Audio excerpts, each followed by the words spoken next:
What, scalpel? You looking at me, Lionel? We're losing adrenaline now. You'll never amount to anything, pal. Everybody clear! You scum! We've lost him.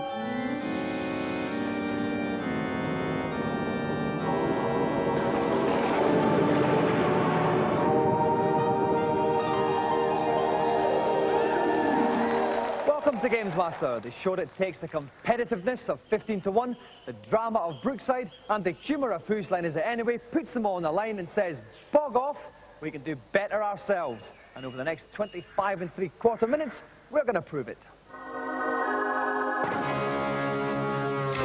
Last Friday, Nintendo's ultra-secret Ultra 64 console came out to play in Tokyo. The bad news was many of the games on show were still far from ready, but Mr. Good News was still pulling on his trousers, as these shots indicate. We'll have a full report on the staggering Ultra 64 later on in the show. Saturn owners rejoice! Many so-called exclusive PlayStation titles are being converted for your machine, including Destruction Derby and Wipeout, once voted #1 reason to buy the Sony machine. Top PlayStation beat-em-up Toshinden was also released last week in Japan for the Saturn, with an extra fighter and intro animations. A comparison of the two versions reveals the Saturn surprisingly adept at matching the PlayStation's much-touted graphic capabilities. 3, 2, 1, action! Still keeping middle-aged Americans off the street is Robot Wars. The second year of the event in California recently saw 20 remote-controlled robots go head-to-head in a series of fight-to-the-death rounds to find the toughest robot alive. Designers used a plethora of approaches, from the flamboyant to the plain stupid, but in the end the event was won by a vicious motorised bread bin. Unanimous decision for Master! A similar UK event is planned next year. If you're interested in taking part, watch out for the address at the end of the show.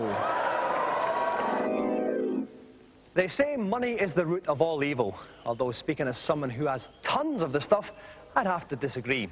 If you have similar sufferings, then see if any of the following games are worth lightening your fiscal load for. First up on the PC, the game that was supposed to come out 47 years ago. Steven Spielberg and George Lucas co-present The Dig. This one has a Steven Spielberg plot. Now, as graphic adventures go, they normally live or die on their plot. This seems to be slightly too serious for me.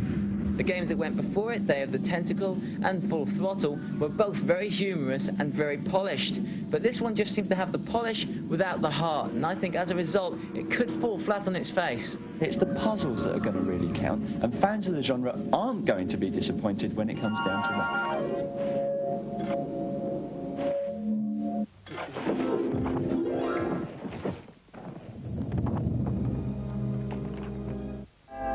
Next up, drive cars through bumpy roads with your arm round a lady while listening to loud rock anthems in Sega Rally on the Saturn. The attention to detail is stunning. It runs at 40 frames per second, which is even faster than Ridge Racer. It has a 2-player split screen option, and there are things in there like customizing your car, time attacks. It's got so many options in there. Sega have really pulled their finger out on this one. This is going to be massive. The actual gameplay itself is extraordinarily fast, and the speed of the game is so astounding, it makes Ridge Racer look like your old granny driving a Reliant Robin. On the time attack, there are hidden cars to discover, and there's a really good commentary running right through the game, warning you of tight corners coming up, whether they're left or right, so you can prepare yourself. Yep, Sega Rally is going to be a huge hit on the Saturn, and it's a very good reason to give Sega's console good consideration this Christmas.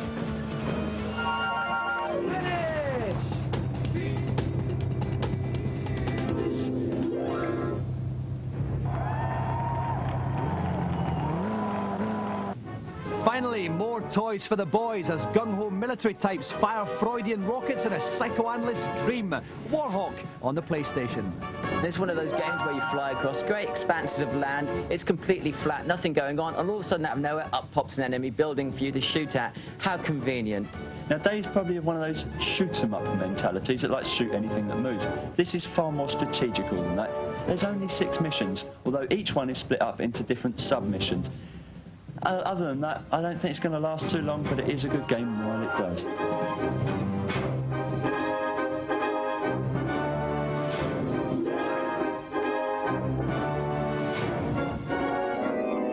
now, Father Time is prodding us towards our celebrity event. This week, it's a bit different, it's a first for us, and it's called Get That Celebrity on the Phone Now. Isolated punters, tired of sitting at home playing with themselves, are rapidly turning to the phone lines for comfort. Yes, many of the latest PC games come with modem capability, allowing modem owners to connect over the phone lines to other players and exchange in some top remote games playing shenanigans. Doom, Mech Warrior, and Screamer are all PC games that quite literally have this facility, as does the game that forms the basis of Gamesmaster's first ever modem challenge, Virtual Pool. It's time to chalk up our tips now, as the next challenge I've prepared is on the impressive PC title, Virtual Pool. Our two contestants will be playing the 9-ball game, in which each of the first 8 balls must be plotted in sequence before the final 9-ball is sunk. Whichever player sinks the 9-ball wins the game, and thus the golden joystick. And here to take part in today's celebrity event, please welcome Melanie Yearsley. Welcome to the show, Mel. Welcome. Now, Mel, you've been involved in a lot of humorous stories in your life. Let's start off with one where you had the prank going wrong. Oh, yeah, that was when I was at college and I was with some friends, and to promote this party I was trying to organise, we dressed up in sort of terrorist outfits like balaclavas. As you do. Drove around town, you know, with these fake guns. Went to college, stormed the college, got all these flyers and stuck them on various people, had lots of loud music playing. And I tied up a few people and had some handcuffs as well. And I don't think we need to delve too deeply into that part of it. you know, it was quite fun. And left, came back to college, and the head of department came in and told me that the whole of the police force in the area had put out roadblocks, and they got helicopters out as well. Right. Because I didn't realise there's an army base just down the road. So what you tell me is you're just a total delinquent? Yeah, well, you know, that's what I and you enjoy shouldn't doing. be trusted at all. You're quite lethal. Yeah, that's about right. And dangerous. Well, as top as that story is, and as fine a lady as Mel is, she's not actually technically a celebrity. We do have a celebrity here, but it's a little bit different because the first time ever we're going to be doing a challenge on the phone lines via modem. We do have Ronnie O'Sullivan on the other end of this telephone. If I pick it up, he should be there now. Hello, Ronnie. Hello. Hi, Ronnie. How you doing? All right, not bad. Listen, Ronnie, you made £285,000 in prize money, 1994-95, right? Yeah. That's a lot of money, isn't it? It's all right, isn't it? It's not bad. It's not a lot after the tax man's finished with it, though. Tell me some fantastic things you bought with that money. Not really much, really, to be honest with you. Didn't splash out in a flashy motor or that? I did buy a car, but I had to sell that because I lost my licence not long ago. So I don't think we need to delve into that. It's probably just a humorous prank that went wrong. Yeah, that's right. But So, any snazzy clothes or that you bought? nah, just a few bits and pieces, but nothing, you know, outrageous. Just to paint a little bit of a picture for you, Ronnie, you're playing against Mel tonight. You can't see her because she's down in the studio, but Right. she's kind of like, looks like a funky wee clubber kind Who, of she girl. is? She is, yeah. She's very cool, very trendy. Looks a bit like a Smurf, actually. A Smurf? A Smurf. I'm not sure if you've ever played against anyone who looks like a Smurf before. No, I've never played against a Smurf before. I mean, Stephen Hendry looks a wee bit funny, but not exactly Smurf-like. Nah. All right, well, listen, Ronnie, if you're hanging in there, we'll get ready to play the challenge after the break, and we'll talk to you then. All right, then, mate. All right, thanks, Ronnie. Bye. OK, as I said then, we're going to take a quick commercial break. Coming back in part 2, if the telephone lines keep as they are, we will have Ronnie O'Sullivan against Dangerous Mel on the phone lines. Join us in a couple of minutes.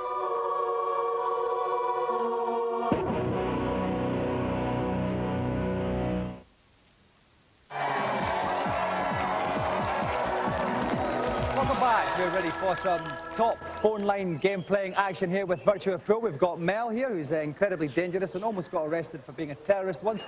Someone who hasn't been arrested for being a terrorist, but is a top snooker bloke. Ronnie O'Sullivan, who's on the end of the line here. You still there, Ronnie? Yeah. All right, mate, listen, have you made any more money during the break? No, not sitting here. Still on that. I want to stress that again, everyone. 285,000 quid this bloke made last year, and he doesn't even work for Channel 4. That's fantastic. OK then, Ronnie, if you'd like to get ready to play, we'll be starting in a couple of seconds. All right, mate? Cheers. Thanks. And Mel, if you'd like to go and plump your backside down in the games playing area, I'll go up and have a chat with Rick. All right, Rick. Hello, me old mucker. This fine figure of masculinity beside me, for those who don't know, is Rick Henderson from PC Review. Rick, any tips for Mel and Ronnie? Well, apart from hanging around in suspect pool halls and learning your trade from dodgy villains, I would suggest that Mel lets Ronnie clear the table. It's American 9-ball we're playing, which means you have to pot each ball in sequence and then the 9-ball. But she could basically let him pot every other ball but the 9-ball, leave the 9-ball on the cushion, she pots it, she wins. And thus not wasting any needless effort. No, she's sitting down already, so yeah. it's... Fantastic couch love potatoes guide to playing pool from Rick Henderson there. Like you said, it is 9-ball. The aim is to pot the 9 strike ball at the end, but you have to pot them all in order. You can pot the 9-ball though before potting the rest, but you have to use it as part of a pot of one of the other balls. That's completely clear for everybody at home there. Fantastic. Okay, so Mel is breaker first. Best of luck. Off you go. I was going to hit this one straight on here. It's a bit of power. Oh no, one colour ball and one white down, which means that Ronnie has got a foul shot. He can place this anywhere, Rick, can't he? He can place it anywhere on the table that he likes. The 1 ball is on the left over the centre cushion. Okay, so you're going to be looking for position for the 2 ball as well. Of course, you don't get 2 shots because this is the American version, not the rock-hard, trendy British version.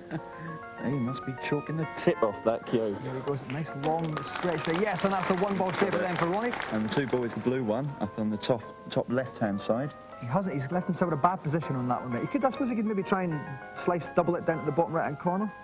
I think he might be going for the cut, and he got it. Fine slight cut there from Ronnie to pot the number 2 ball now. Which one's the number 3? Is it that red one there, or is it the orange one? It's the red one, Okay, the red one there, behind the orange. That was a good shot. Nearly potted the orange as well there. He might leave that one sitting there for Mel. No, it's just run to safety there. So now it's Mel's shot. Okay, Mel just getting an angle. She could actually cannon it in off the orange ball at the bottom there. Again, taking a long time to actually cue up the shot. It says stroke cue there. Nobody seems to be using any side or anything at this moment. No, they're not. And I have to say, very poor shot from Mel. It was an attempted snooker. I don't think she's got that there. You can't pot it. I'm pretty sure I would never write off this young man. Write him off at your peril, Rick. Here comes Ronnie. Oh! Making Rick eat his words there. That was a fantastic pot there. Now we're on to the orange. Perfectly lined up as well. Fine by some shot. twist of fluke. In fact, that last shot is the sort of thing that gets you glassed down in Woolwich. Oh, but... I'm sure I can. Okay, that was a slight miss there off the 2 bottom edges of the pocket. Now it's Mel. Has a chance now to 5 ball, orange. Oh, she's going to want to move the cue. I reckon. But she's going to go for it anyway. She's going to go for it anyway. Oh, cunning. Clever. But actually didn't do anything. There's No. absolutely no point to that shot whatsoever, but it was quite spectacular. Lulling Ronnie into a false sense of security, perhaps. Here comes Ronnie. Still on the orange 5 ball. Good old Goes for the double. Goes for the double. Is it in? It's not in, though. He's missed that one. But left it quite safe. And here we go. Just lining up the shot here. Oh, dear. That was like when that fat kid comes behind you and gives you a little bit of a push. A little bit of a in nudge. The pool hall there, of course. So it's a foul then, so Ronnie can move the ball to anywhere on the table, so he's obviously going to line this up, so he's got perfect positioning off the 5 ball to move on to the 6. So here comes Ronnie, giving it a good back again. Fantastic caught there. Overrun it. Superb. Oh, no, he has. You're right, Rick. Overrun it. Although, he's come the right-hand side of it. Oh. Going a little bit wrong there. It might roll on to leave Mel set up for it. This would be a good shot from Mel. She can pull it off. She seems to be aiming for the pocket, which I would advise. Maybe she knows something we don't know, Rick. Well, how to dress up as a terrorist and nearly get arrested. Okay, that was a spectacularly awful attempt to buy Mel. In fact, that might roll to... Oh, no, it's just left it on the lip of the pocket for Ronnie.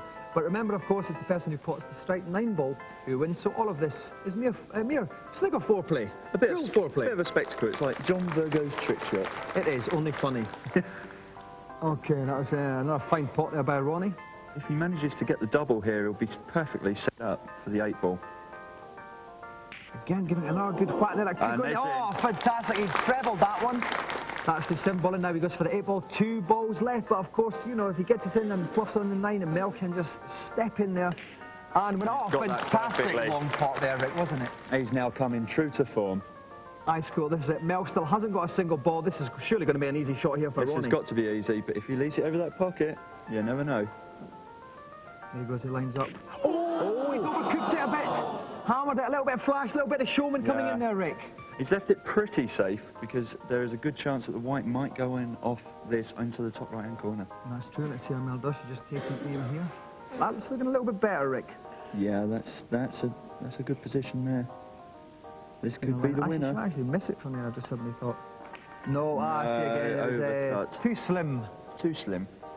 And now this leaves Ronnie with quite a difficult long pot. Making the final adjustments.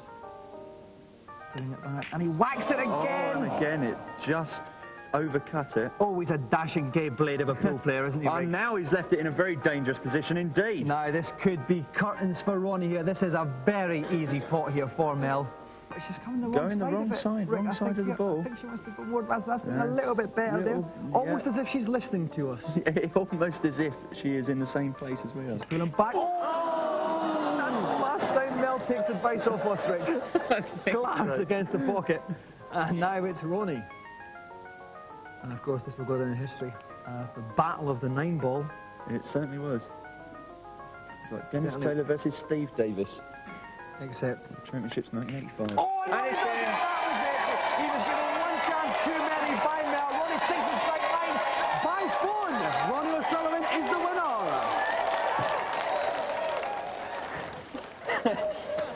Mel, we've had a couple of shows, you know, a good couple of shows under our belt in this series now. I think I can safely say, not only was that the most appalling performance we've had so far, it probably will be. Will stand as that for a long, long time. Well, I just thought it'd be a bit different, you know. Different is one bad. word. Is one word for it. Yes, it was very bad. At times you were actually going under the table. How was that helping you, Abe? Not a lot, I don't think. I think I got a bit confused with some of the buttons. Yeah, I mean, it wasn't there's not a lot of them, but, you know. It wasn't just poor pool, it was also a remarkable ignorance of basic laws of physics. You said you did go to college. Yeah, but I was concentrating too much on terrorist activities. Of course. Against Ronnie. Yeah, as you do. OK, well, thanks very much for coming on, Mel. Not huge thanks, but kind of that size of thanks for coming on. Round of applause for Mel.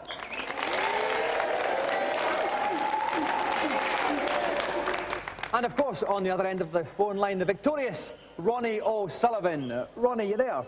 Yeah. Ronnie, first of all, you played a fantastic game. I did, yes. You only took all of 7 chances to put on that strike 9. It's a very tough game, and I think I've done very well just to make it on 7 chances. You did. I think Mel helped me because she was very poor as well. She was very poor. Not the toughest opponent you've ever faced. No, not really. It's probably the easiest.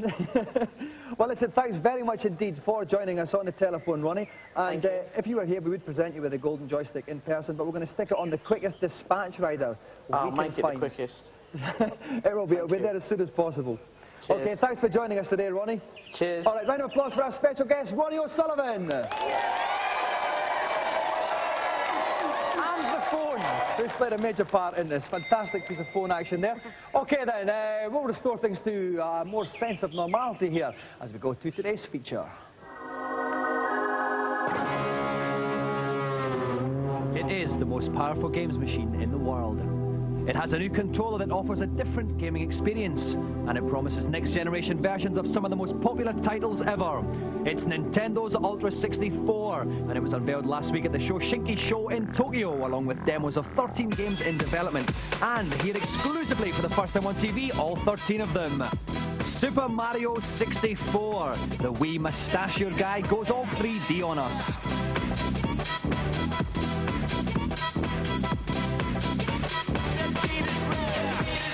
Super Mario Kart R, the top Super NES game, now goes 4-player mental. Don't know what the R stands for though. Kirby Bowl is 64. He's still fat, he still looks like a balloon, but now he's all 3D text him up polygons. Wave Race 64 looking suspiciously like Wipeout.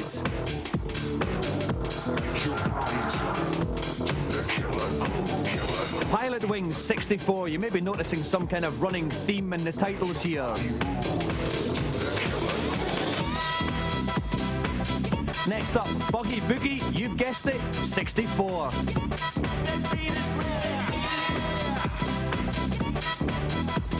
And amazingly, a game that doesn't have 64 in the title, Blast Dozer, top mechanical buggy action ahoy. Shadows of the Empire provides the obligatory Star Wars tie-in for those of us who still think Mark Hamill's a well-adjusted human being. And GoldenEye, the game conversion of the latest James Bond oeuvre, looking suspiciously like Virtua Cop. Body Harvest, no idea what this one's all about, but it involves a lovely wee man running around there, lots of big things chasing after him. Creator features great views of dinosaurs' bottoms. And Star Fox 64, the updated version of the Super NES Classic, which I never actually liked. Finally, the Ultra 64 version of possibly the greatest game ever, The Legend of Zelda, once again, 64.